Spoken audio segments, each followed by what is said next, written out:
ಸ್ನೇಹಿತರೆ, ಮೀಡಿಯಾ ಮಾಸ್ಟರ್ಸ್ಗೆ ಸ್ವಾಗತ ಸುಸ್ವಾಗತ. ಗೆಳೆಯರೆ, ಪಾಕಿಸ್ತಾನದಲ್ಲಿ ಆಕ್ರಮಿತ ಕಾಶ್ಮೀರದ ಸಮಸ್ಯೆ ದಿನೇ ದಿನೇ ಹೆಚ್ಚಾಗ್ತಾ ಹೋಗ್ತಾ ಇದೆ. ಅಲ್ಲಿನ ಜನ ಪ್ರತಿಭಟನೆಗಳನ್ನು ಮುಂದುವರಿಸಿದ್ದಾರೆ. ಅದರ ಜೊತೆ ಅಲ್ಲಿನ ರಾಜಕೀಯ ದುರಂಧರ ಖ್ವಾಜಾನ ಮಾತುಗಳು ಕಾಶ್ಮೀರದ ಬೆಂಕಿಗೆ ಇನ್ನಷ್ಟು ಪೆಟ್ರೋಲ್ ಸುರಿದಿವೆ. ಇದೇ ಸಂದರ್ಭದಲ್ಲಿ ಸ್ವಿಟ್ಜರ್ಲ್ಯಾಂಡ್ ಸಂಧಾನದ ಮಾತುಕತೆ ಸಂದರ್ಭದಲ್ಲಿ ಇಸ್ರೇಲ್ನ ಮೊಸಾದ್ ಪಾಕಿಸ್ತಾನದ ಸೇನಾ ಮುಖ್ಯಸ್ಥ ಮುನೀರ್ನನ್ನ ಕೊಂದು ಬಿಡೋ ಪ್ಲಾನ್ ಮಾಡಿತ್ತು ಅನ್ನೋ ಬ್ರೆಜಿಲ್ ಪತ್ರಕರ್ತನ ಮಾತುಗಳು ಈಗ ಸಂಚಲನಕ್ಕೆ ಕಾರಣ ಆಗ್ತಾ ಇವೆ. ಹಾಗೇನೂ ಆಗಿರಲಿಲ್ಲ, ಇದೆಲ್ಲ ಸುಳ್ಳು ಅಂತ ಇಸ್ರೇಲ್ ಕ್ಲಾರಿಫಿಕೇಶನ್ ಕೊಡಬೇಕು. ಆದರೆ ಆ ಕ್ಲಾರಿಫಿಕೇಶನನ್ನು ಕೊಡ್ತಾ ಇರೋದು ಕೂಡ ಇಸ್ರೇಲ್ ಅಲ್ಲ, ಪಾಕಿಸ್ತಾನ ಕೊಡ್ತಾ ಇದೆ. ಅಲ್ಲಿನ ಸೇನಾಧಿಕಾರಿಗಳು ಈ ಮಾಹಿತಿಯನ್ನ ಬೇಸ್ಲೆಸ್ ಅಂತ ತಳ್ಳಿ ಹಾಕಿದ್ದಾರೆ ಅನ್ನೋದನ್ನ ಪಾಕಿಸ್ತಾನಿ ಮಾಧ್ಯಮಗಳು ಬರಿತಾ ಇವೆ. ಹಾಗಾದ್ರೆ ಆಸಿಮ್ ಮುನೀರ್ನನ್ನ ಕೊಲ್ಲೋದಕ್ಕೆ ಮೊಸಾದ್ ನಿಜಕ್ಕೂ ಪ್ಲಾನ್ ಮಾಡಿತ್ತಾ? ಅದಕ್ಕೆ ಹೇಳ್ತಿರೋ ಕಾರಣಗಳೇನು? ಆ ಸುದ್ದಿಯನ್ನ ಪಾಕಿಸ್ತಾನವೇ ಪ್ಲಾಂಟ್ ಮಾಡಿಸ್ಕೊಳ್ತಾ ಇದೆಯಾ? ಇಷ್ಟಕ್ಕೂ ಯಾವ ಕೆಲಸಕ್ಕೆ ಇಸ್ರೇಲ್ ಇಂಥ ಕೆಲಸವನ್ನ ಮಾಡಬೇಕು ಅಂದ್ಕೊಳುತ್ತೆ? ಬನ್ನಿ ನೋಡೋಣ.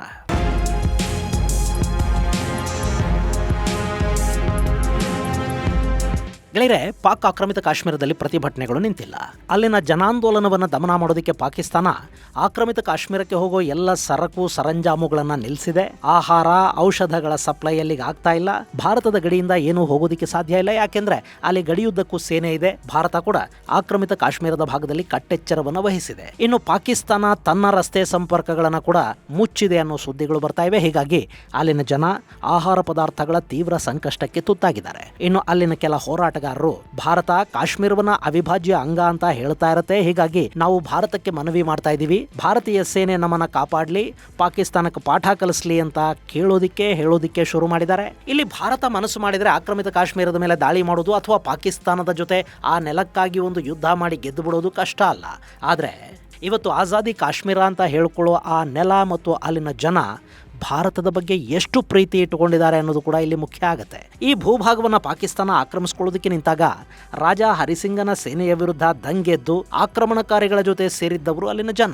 ಈಗಲೂ ಅವರು ಸ್ವತಂತ್ರ ಕಾಶ್ಮೀರದ ಕನಸನ್ನು ಕಾಣ್ತಾ ಇದ್ದಾರೆ ಮತ್ತು ಇಸ್ಲಾಂ ಮೂಲಭೂತವಾದವನ್ನ ತಲೆಗೆ ತುಂಬಿಕೊಂಡೇ ಕೂತಿದ್ದಾರೆ ಹೊರತು ಪಾಕಿಸ್ತಾನವನ್ನು ಬಿಟ್ಟು ಭಾರತದಲ್ಲಿ ವಿಲೀನ ಆಗೋದಕ್ಕೆ ಸಂಪೂರ್ಣ ಸಿದ್ಧ ಇದ್ದಾರೆ ಅಂತೇನು ಅನ್ನಿಸ್ತಾ ಇಲ್ಲ. ಜನರ ಬೆಂಬಲ ಇಲ್ಲದೆ ಒಂದು ಪ್ರದೇಶವನ್ನ ಯಾವುದೇ ದೇಶ ಯುದ್ಧ ಮಾಡಿ ಗೆದ್ದು ಆಳೋದಿಕ್ಕೆ ಸಾಧ್ಯ ಇಲ್ಲ. ಹಾಗೆ ಮಾಡೋದಿಕ್ಕೆ ಹೋದ್ರೆ ಅದು ನಮ್ಮ ಆರ್ಥಿಕತೆ ಹಾಗೂ ಇನ್ನಿತರ ವ್ಯವಸ್ಥೆಗಳ ಮೇಲಿನ ಭಾರ ಆಗತ್ತೆ ಮತ್ತು ಗಾಯದಂತೆ ಸದಾ ಕಾಡೋದಿಕ್ಕೆ ಶುರು ಮಾಡುತ್ತೆ. ಸೊ ಆಕ್ರಮಿತ ಕಾಶ್ಮೀರವನ್ನು ಯುದ್ಧದ ಮೂಲಕ ಅಲ್ಲ, ಒಂದೇ ಒಂದು ಗುಂಡು ಕೂಡ ಹಾರಿಸದೆ ಗೆದ್ದು ಬಿಡಬೇಕು. ಅದು ಸಾಧ್ಯ ಆಗಬೇಕು ಅಂದ್ರೆ ಅಲ್ಲಿನ ಜನ ಪಾಕಿಸ್ತಾನದ ವಿರುದ್ಧ ಸಂಪೂರ್ಣವಾಗಿ ತಿರುಗಿ ಬೀಳಬೇಕು. ನಮಗೂ ಭಾರತ ಬಿಟ್ರೆ ಬೇರೆ ಗತಿ ಇಲ್ಲ, ಭಾರತ ಬಂದು ಕಾಪಾಡ್ಲಿ ಅಂತ ಅವರೇ ಬೇಡೋದಿಕ್ಕೆ ಶುರು ಮಾಡಬೇಕು. ಇನ್ನು ಇದನ್ನು ಇಟ್ಟುಕೊಳ್ಳೋದಕ್ಕೆ ನಮಗೆ ಸಾಧ್ಯನೇ ಆಗೋದಿಲ್ಲ ಅಂತ ಪಾಕಿಸ್ತಾನಕ್ಕೂ ಅನ್ನಿಸ್ಬೇಕು. ಆಗ ಆಕ್ರಮಿತ ಕಾಶ್ಮೀರ ತಾನಾಗಿ ಭಾರತದ ಕಡೆಗೆ ಬಂದು ಬಿಡುತ್ತೆ. ಹಾಗೆ ಬಂದ್ರೆ ಮಾತ್ರ ಅವರಿಲ್ಲಿ ಭಾರತ ಹೇಳಿದ ಹಾಗೆ ಕೇಳಿಕೊಂಡಿರೋದಕ್ಕೆ ಸಾಧ್ಯ ಆಗತ್ತೆ. ಇಲ್ಲದೆ ಇದ್ರೆ ಭಾರತದ ತಲೆ ಮೇಲೆ ಮತ್ತೊಂದು ಮಾಯದ ವ್ರಣವನ್ನ ಇಟ್ಟುಕೋಬೇಕಾಗಿ ಬರುತ್ತೆ. ಇನ್ನು ಈಗ ಅಂಥ ಪರಿಸ್ಥಿತಿಯು ಹತ್ತಿರ ಆಗ್ತಾ ಇರೋ ಹಾಗೆ ಕಾಣ್ತಾ ಇದೆ. ಅಲ್ಲಿನ ಪ್ರತಿಭಟನೆಗಳನ್ನ ನಿಯಂತ್ರಿಸೋದಕ್ಕೆ ಪಾಕ್ ಸರ್ಕಾರಕ್ಕೆ ಸಾಧ್ಯ ಆಗ್ತಾ ಇಲ್ಲ. ಅಲ್ಲಿ ಸೇನೆಯ ಬಲಪ್ರಯೋಗ ಮುಂದುವರಿತಾ ಇದೆ ಮತ್ತು ಅಷ್ಟೇ ಪ್ರಮಾಣದಲ್ಲಿ ಪ್ರತಿಭಟನೆಗಳು ಕೂಡ ಹೆಚ್ಚಾಗ್ತಾ ಹೋಗ್ತಾ ಇವೆ. ಈ ಹಿನ್ನೆಲೆಯಲ್ಲಿ ಪಾಕಿಸ್ತಾನ ಇಂಟರ್ನೆಟ್ ಹಾಗೂ ಆಹಾರ ಔಷಧಗಳ ಸರಬರಾಜನ್ನ ಅಲ್ಲಿಗೆ ಸಂಪೂರ್ಣವಾಗಿ ನಿಲ್ಲಿಸಿದೆ ಅನ್ನೋ ಸುದ್ದಿಗಳು ಬರ್ತಾ ಇವೆ. ಇದನ್ನೀಗ ವಿದೇಶಗಳಲ್ಲಿ ಕೂತ ಕಾಶ್ಮೀರಿ ಜನ ಮಾನವ ಹಕ್ಕುಗಳ ಉಲ್ಲಂಘನೆ ಅಂತ ಹೇಳ್ತಾ ಹೋಗ್ತಾರೆ. ಈಗಾಗಲೇ BBC, ಅಲ್ ಜಜೀರಾ ಸೇರಿದ ಹಾಗೆ ಸಾಕಷ್ಟು ಮಾಧ್ಯಮಗಳ ಬಗ್ಗೆ ವರದಿ ಮಾಡ್ತಾ ಇವೆ. ವಿದೇಶಿ ನೆಲದಲ್ಲಿ ಪಾಕಿಗಳ ವಿರುದ್ಧ ದನಿ ಎದ್ರೆ ಅಂತಾರಾಷ್ಟ್ರೀಯ ಮಟ್ಟದಲ್ಲಿ ಕೂಡ ಪಾಕಿಸ್ತಾನ ಆಕ್ರಮಿತ ಕಾಶ್ಮೀರವನ್ನು ಹೇಗೆ ಇಟ್ಕೊಂಡಿದೆ ಅನ್ನೋದು ಗೊತ್ತಾಗ್ತಾ ಹೋಗುತ್ತೆ.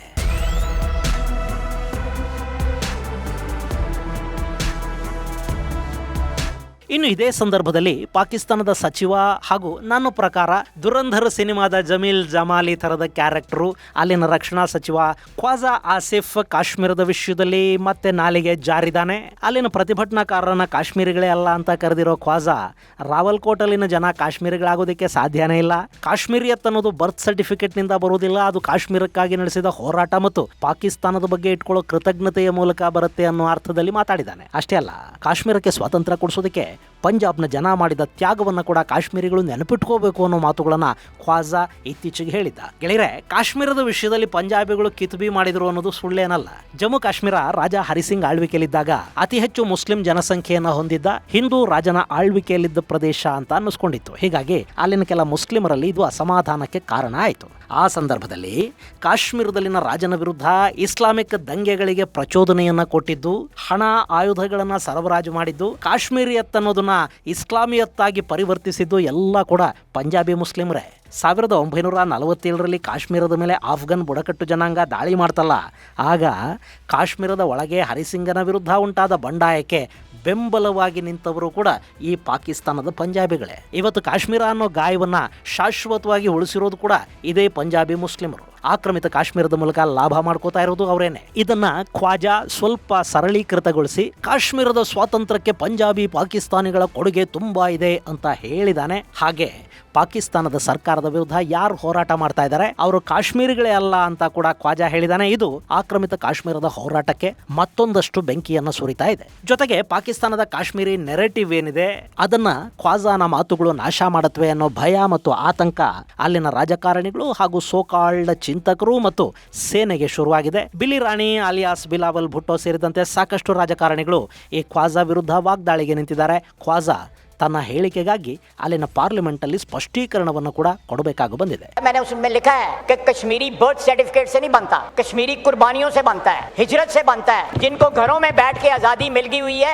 ಇನ್ನು ಇದೇ ಸಂದರ್ಭದಲ್ಲಿ ಬ್ರೆಜಿಲ್ನ ಪತ್ರಕರ್ತ ಹಾಗೂ ಜಿಯೋಪೊಲಿಟಿಕ್ಸ್ನ ವಿಶ್ಲೇಷಕ ಪೆಪೆ ಎಸ್ಕೋಬಾರ್ ಸ್ವಿಟ್ಜರ್ಲ್ಯಾಂಡ್ ಅಲ್ಲಿ ಇಸ್ರೇಲಿನ ಮೊಸಾದ್ ಪಾಕಿಸ್ತಾನದ ಸೇನಾ ಮುಖ್ಯಸ್ಥನನ್ನ ಕೊಲ್ಲೋದಿಕ್ಕೆ ಪ್ಲಾನ್ ರೂಪಿಸಿತ್ತು ಅಂತ ಹೇಳೋ ಮೂಲಕ ದೊಡ್ಡದೊಂದು ಬಾಂಬ್ ಹಾಕಿದ್ದಾರೆ. ಪೆಪೆ ಎಸ್ಕೋಬಾರ್ ಆಸ್ಟ್ರೇಲಿಯಾದ ರಾಜಕೀಯ ನಿರೂಪಕ ಮಾರಿಯೋ ನಫಾಲ್ ಅವರ ಪಾಡ್ಕಾಸ್ಟ್ ಒಂದರಲ್ಲಿ ಭಾಗವಹಿಸಿ ಮಾತಾಡ್ತಾ ಇರಾನ್ ಅಮೆರಿಕ ನಡುವಿನ ಯುದ್ಧ ಮತ್ತು ಸಂಧಾನದ ಬಗ್ಗೆ ಸಾಕಷ್ಟು ವಿಷಯಗಳನ್ನ ಹಂಚಿಕೊಂಡಿದ್ದಾರೆ. ಮೊನ್ನೆ ಇರಾನ್ ಹಾಗೂ ಅಮೆರಿಕ ನಡುವೆ ಸ್ವಿಟ್ಜರ್ಲ್ಯಾಂಡ್ನ ಬರ್ಗನ್ ಸ್ಟಾಕ್ ರೆಸಾರ್ಟ್ ಅಲ್ಲಿ ಮಾತುಕತೆಗಳನ್ನು ಆಯೋಜಿಸಲಾಗಿತ್ತು. ಆ ಕಾರ್ಯಕ್ರಮಕ್ಕೆ ಪಾಕಿಸ್ತಾನದ ಸೇನಾ ಮುಖ್ಯಸ್ಥ ಆಸಿಮ್ ಮುನೀರ್ ಹಾಗೂ ಪ್ರಧಾನಿ ಶಹಬಾಜ್ ಕೂಡ ಹೋಗಿದ್ರು. ಅಲ್ಲಿ ಅವರು ಏನು ಮಾಡಿದ್ರು ಅನ್ನೋದು ಬೇರೆ ಪ್ರಶ್ನೆ. ಆದ್ರೆ ಹೀಗೆ ಹೋದ ಸಂದರ್ಭದಲ್ಲಿ ಮುನೀರ್ನನ್ನ ಮುಗಿಸಿ ಬಿಡೋದಿಕ್ಕೆ ಇಸ್ರೇಲಿನ ಪ್ರಧಾನಿ ನೆತನ್ಯಾಹು ಮೊಸಾದ್ಗೆ ಆದೇಶವನ್ನು ಕೊಟ್ಟಿದ್ರು ಅನ್ನೋದು ಎಸ್ಕೋಬಾರ್ ಹೇಳಿರೋ ಮಾತು. ಗೆಳೆಯರೆ, ಇಲ್ಲಿ ಅಮೆರಿಕ ಹಾಗೂ ಇರಾನ್ ಸಂಧಾನ ಅನ್ನೋದು ಇಸ್ರೇಲಿಗೆ ಇಷ್ಟ ಇಲ್ಲ ಅನ್ನೋದು ನಿಜ.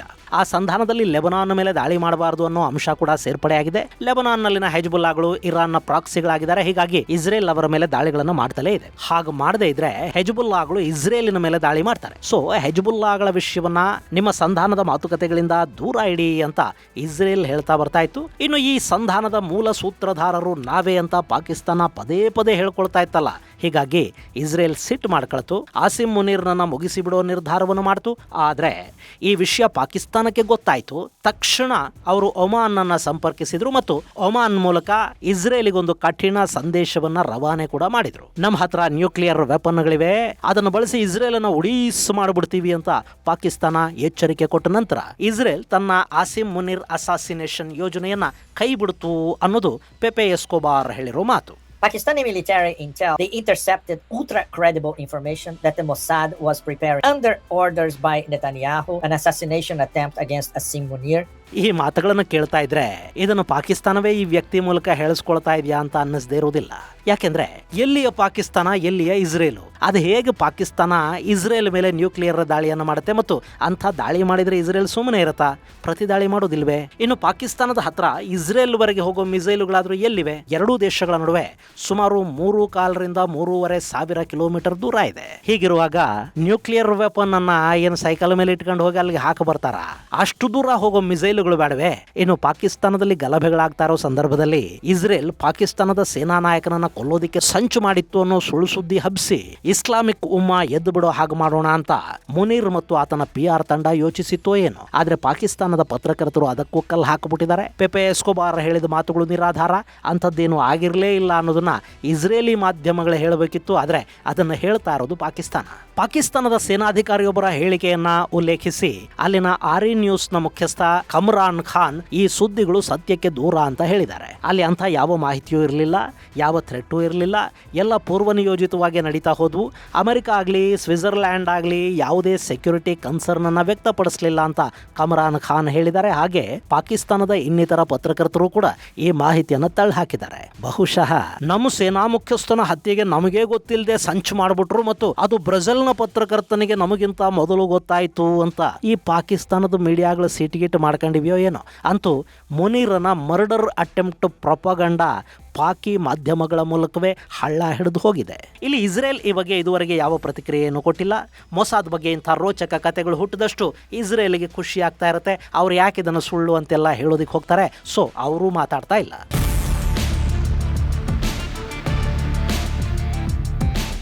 ಇನ್ನು ಇರಾನ್ ಹಾಗೂ ಅಮೆರಿಕ ನಡುವಿನ ಸಂಧಾನದಲ್ಲಿ ಪಾಕಿಸ್ತಾನದ ಪಾತ್ರ, ಅದನ್ನು ಪಾಕಿಸ್ತಾನ ಹಾಗೂ ಭಾರತದಲ್ಲಿನ ಕೆಲ ಪಾಕ್ ಅಭಿಮಾನಿಗಳು ಹೇಳ್ಕೋಬೇಕೇ ಹೊರತು ಬೇರೆ ಯಾರು ಆ ಪಾತ್ರವನ್ನು ರೆಕಗ್ನೈಸ್ ಮಾಡ್ತಾ ಇಲ್ಲ.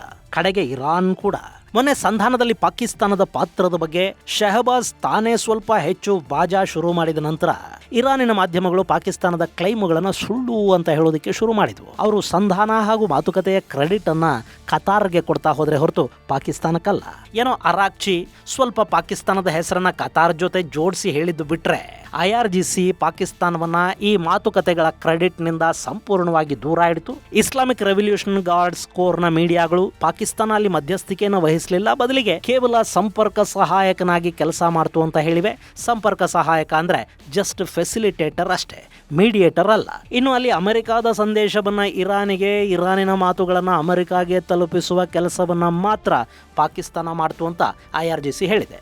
ಹಾಗೆ ತಸ್ನೀಮ್ ನ್ಯೂಸ್ ಹಾಗೂ ಇನ್ನಿತರ IRGC ಮಾಧ್ಯಮಗಳು ಪಾಕಿಸ್ತಾನದ ಪ್ರಧಾನಿಯ ಮಿಸೈಲ್ ಟಾಕ್ಸ್ ಬಗೆಗಿನ ಹೇಳಿಕೆಗಳನ್ನು ಕಂಪ್ಲೀಟ್ಲಿ ಮಿಸ್ಟೇಕನ್ ಅಂತ ಖಂಡಿಸಿವೆ. ಇಲ್ಲಿ ಪಾಕಿಸ್ತಾನ ಅಮೆರಿಕ ಜೊತೆಗಿನ ಮಾತುಕತೆಗಳಲ್ಲಿ ಇರಾನ್ ತನ್ನ ಮಿಸೈಲ್ ಶಕ್ತಿಯ ಮೇಲೆ ಕೂಡ ಕಂಟ್ರೋಲನ್ನು ಹಾಕೋಬೇಕು ಅನ್ನೋ ಅಂಶ ಇದೆ ಅಂತ ಹೇಳಿತ್ತು. ಅದನ್ನ ಇರಾನ್ನ ಮಾಧ್ಯಮಗಳು ಸಂಪೂರ್ಣವಾಗಿ ತಳ್ಳಿ ಹಾಕಿವೆ. ಕೆಲ ಮಾಧ್ಯಮಗಳಂತೂ ಪಾಕಿಸ್ತಾನವನ್ನ ಅಮೆರಿಕಾದ ಪಕ್ಷಪಾತಿ ಅಥವಾ ಅಮೆರಿಕನ್ ಏಜೆಂಟ್ ಅಂತ ಕೂಡ ಕರೆದಿವೆ. ಒಟ್ಟಾರೆ ಅಲ್ಲಿ ಸಂಧಾನದ ಕ್ರೆಡಿಟ್ ಸಿಗಲಿಲ್ಲ. ಹೋಗ್ಲಿ, ಸಂಧಾನದಲ್ಲಿ ಭಾಗಿಯಾಗಿದ್ದಕ್ಕೆ ಇಸ್ರೇಲ್ ನನ್ನನ್ನು ಕೊಲ್ಲೋ ಪ್ಲಾನ್ ಮಾಡ್ತು ಅಂತ ಹೇಳಿ ಅಮೆರಿಕಾದ ಸಿಂಪತಿ ಹಾಗೂ ಪಾಕಿಸ್ತಾನದ ಜನರ ವಿಶ್ವಾಸ ಗಿಟ್ಟಿಸಿಕೊಳ್ಳೋಣ ಅಂದ್ರೆ ಅದಕ್ಕೆ ಪಾಕಿಸ್ತಾನದ ಮಾಧ್ಯಮಗಳೇ ನೀರು ಚೆಲ್ಬಿಟ್ಟಿವೆ. ಇದೆಲ್ಲ ನೋಡ್ತಾ ಇದ್ರೆ ಮುಲ್ಲಾ ಮುನೀರನ ಬಗ್ಗೆ ಅಯ್ಯೋ ಪಾಪ ಅಂತ ಅನ್ನಿಸದೇ ಇರೋದಿಲ್ಲ. ಇದು ಗೆಳೆಯರೆ ಪಾಕಿಸ್ತಾನದ ಸೇನಾ ಮುಖ್ಯಸ್ಥನನ್ನ ಇಸ್ರೇಲ್ ಕೊಲ್ಲೋದಕ್ಕೆ ಸಂಚು ರೂಪಿಸಿತ್ತು ಅನ್ನೋದರ ಕುರಿತಾದ ಒಂದಷ್ಟು ಮಾಹಿತಿ. ಮುಂದಿನ ಸಂಚಿಕೆಯಲ್ಲಿ ಮತ್ತಷ್ಟು ವಿಶೇಷಗಳ ಜೊತೆ ಮತ್ತೆ ಭೇಟಿಯಾಗೋಣ. ಅಲ್ಲಿವರೆಗೆ ಜೈ ಹಿಂದ್, ಜೈ ಕರ್ನಾಟಕ.